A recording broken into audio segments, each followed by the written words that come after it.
I don't copy anybody. I try not to copy anybody else. I said, not much, you know, and he says, well, what about a couple of nights at Ronnie's? And I went, yeah, thanks, I ran away. The guitar genius who spoke through strings was never afraid to speak his mind. Jeff Beck, the virtuoso who redefined rock and blues, also carried a sharp tongue for bands he couldn't stomach.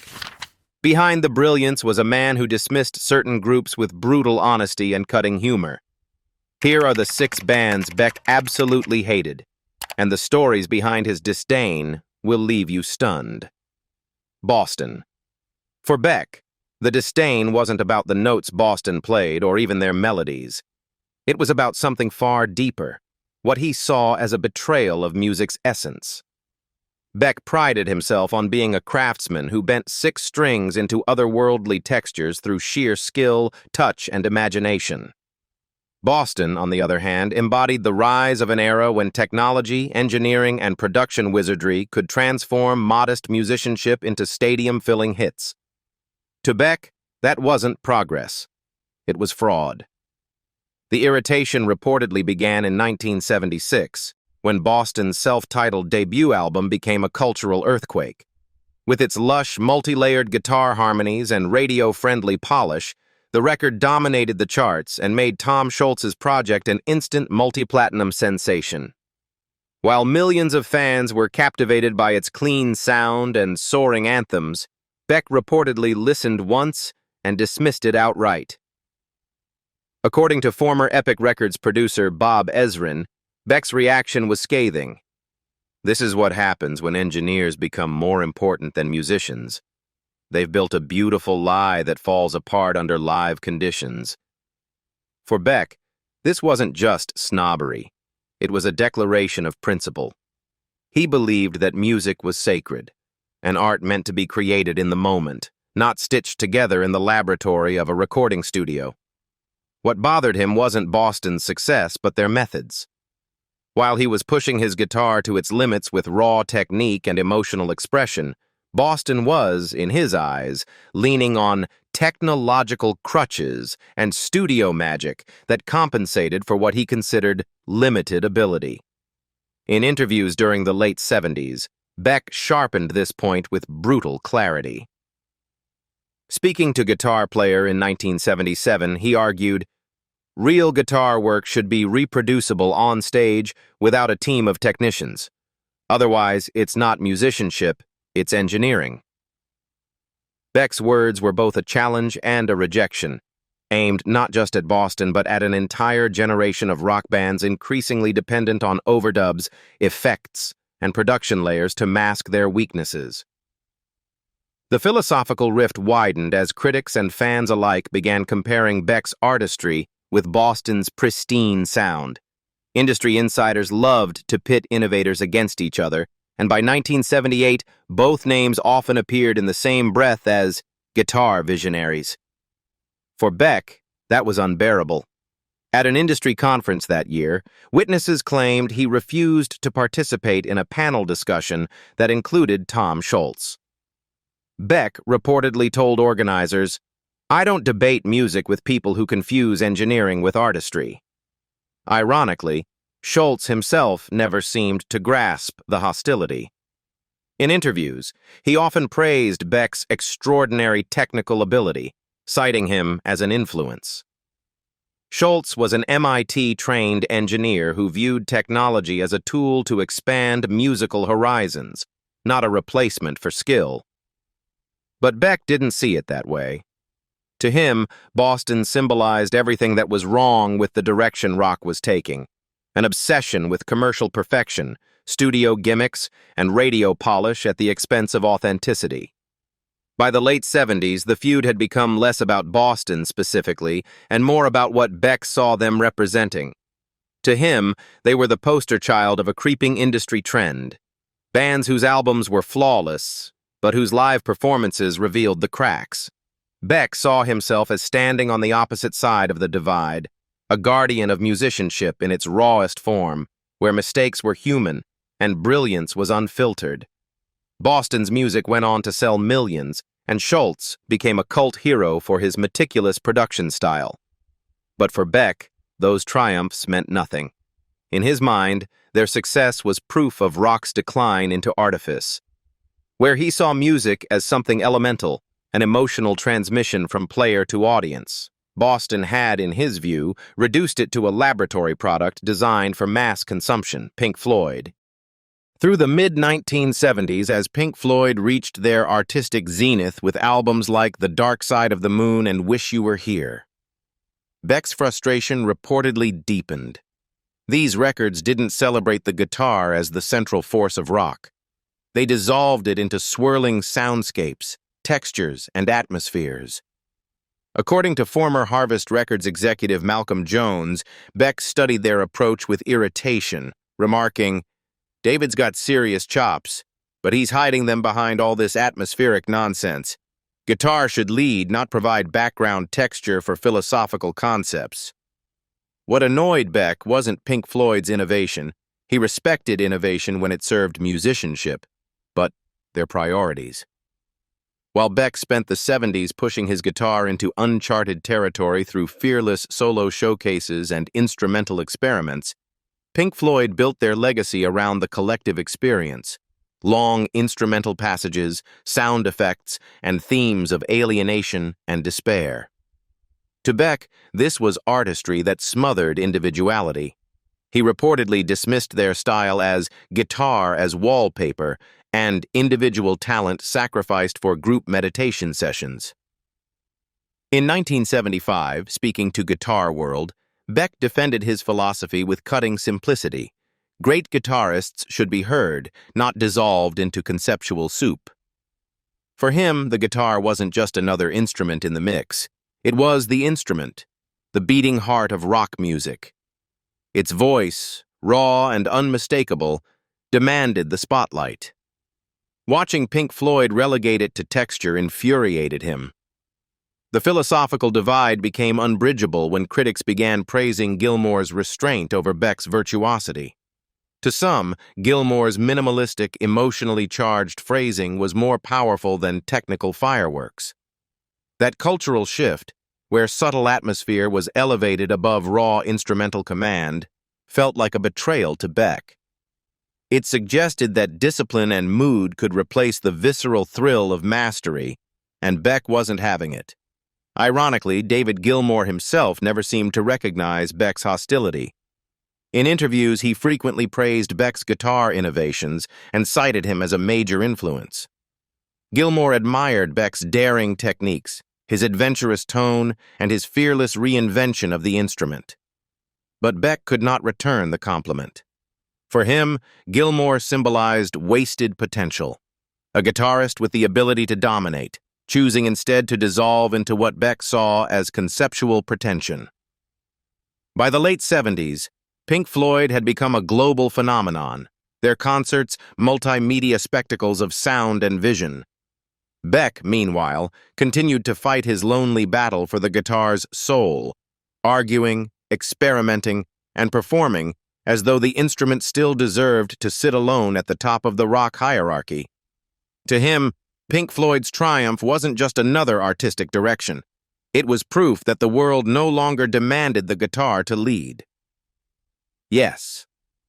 According to former Atlantic Records producer Eddie Offord, Beck once attended a Yes concert, only to walk out during the second song.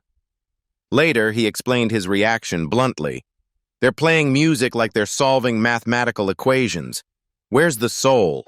Where's the instinct that makes guitar playing human?" For Beck, this wasn't just stylistic preference, it was an artistic philosophy. He believed that true music came not from calculation, but from risk, vulnerability, and gut feeling.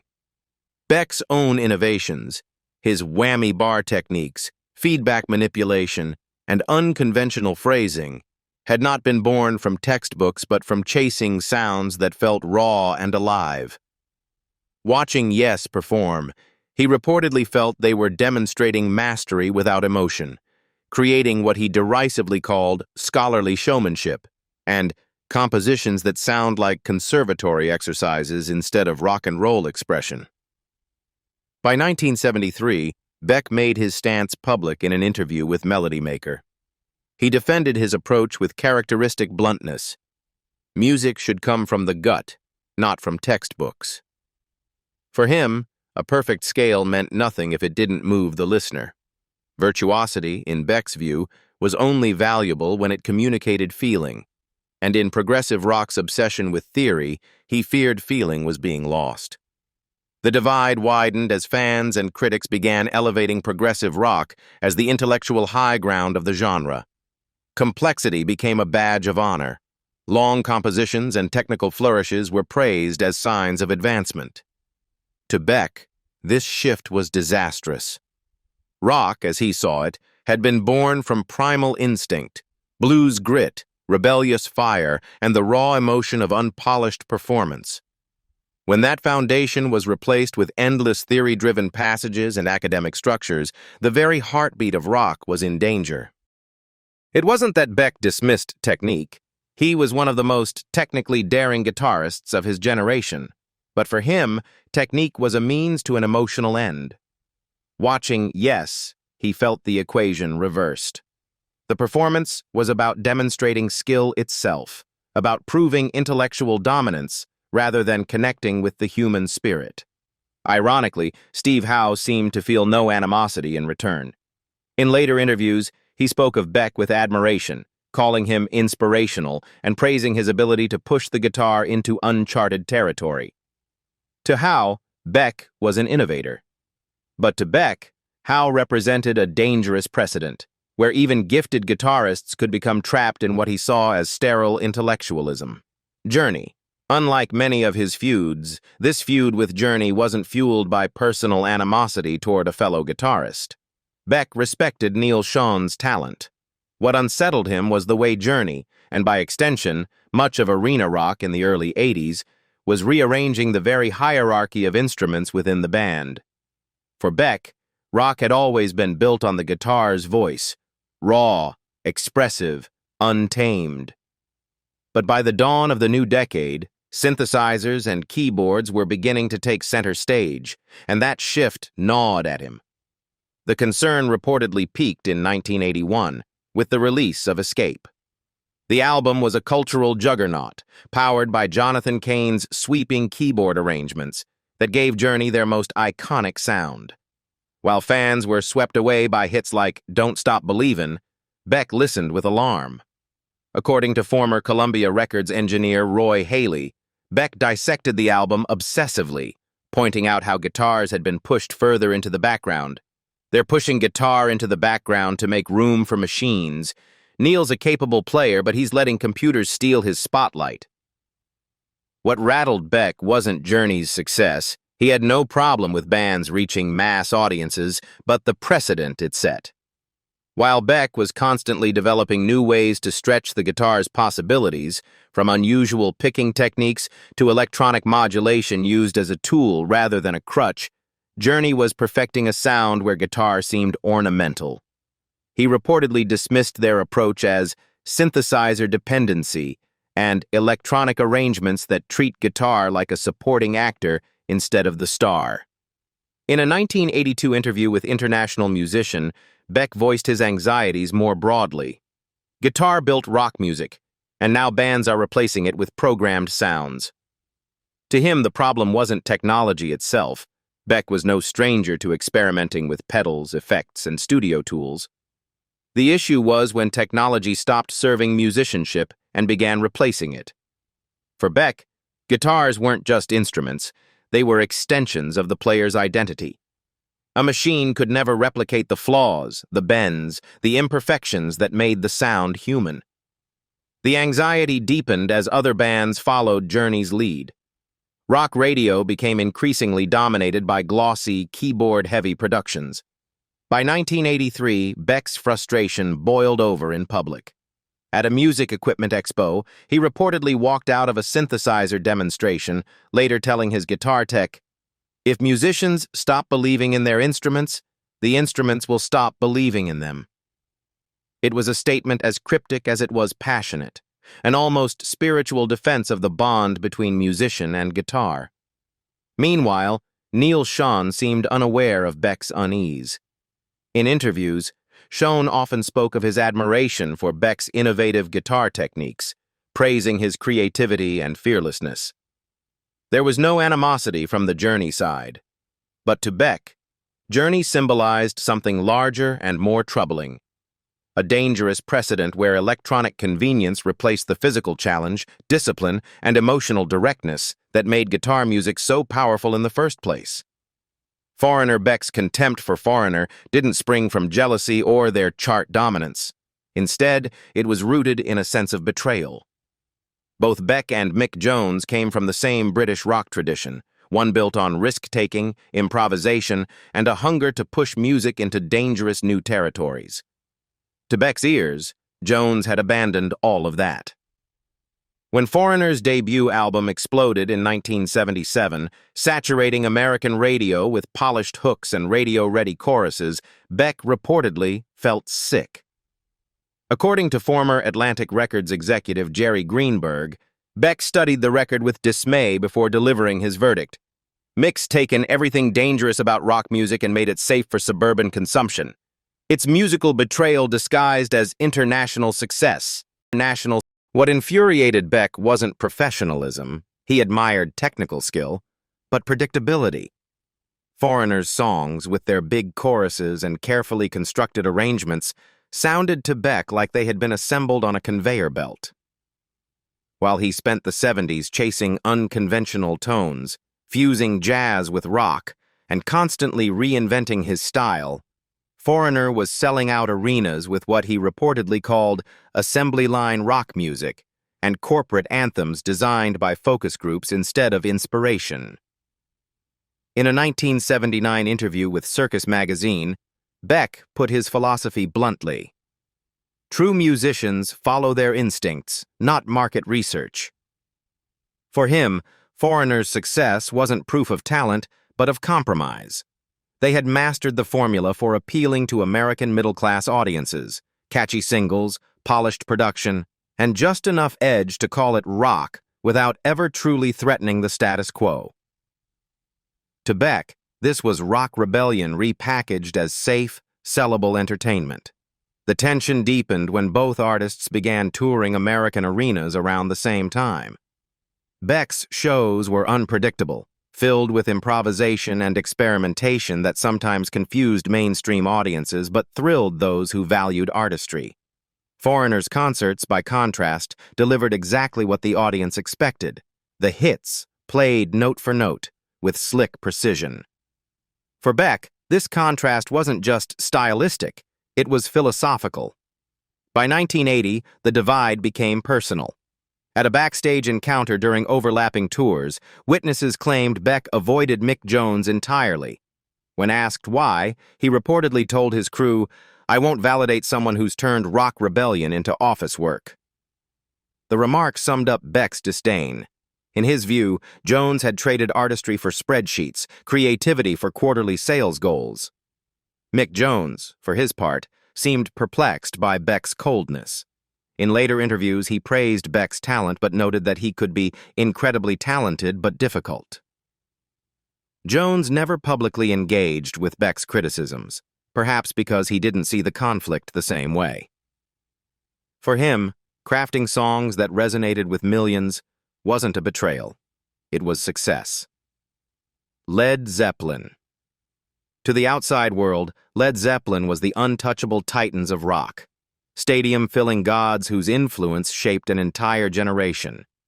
But to Jeff Beck, their success carried a bitter taste of betrayal. What made this feud so devastating wasn't simply jealousy or competition. It was, at least in Beck's eyes, the theft of his very legacy. The story begins in 1969, when Led Zeppelin's self-titled debut album erupted onto the music scene like a thunderclap. Critics were stunned. Audiences were electrified, and within months the band was already being hailed as the future of rock. Yet behind the curtain of their meteoric rise, Beck reportedly seethed with fury. He had been there first. He had carved those sounds in fire during his brief but revolutionary tenure with the Yardbirds, experimenting with distortion, feedback, sustain, and unconventional phrasing that pushed the guitar into uncharted territory. Now, watching Jimmy Page and Led Zeppelin scale to unimaginable heights.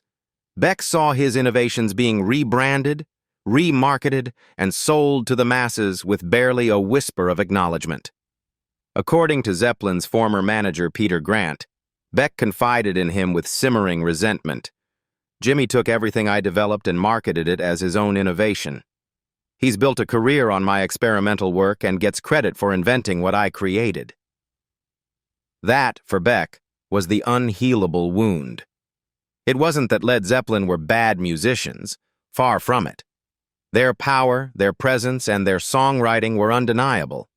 But Beck felt that his contributions to the language of rock guitar had been stripped of their authorship, transformed into the very foundation of another band's legendary status.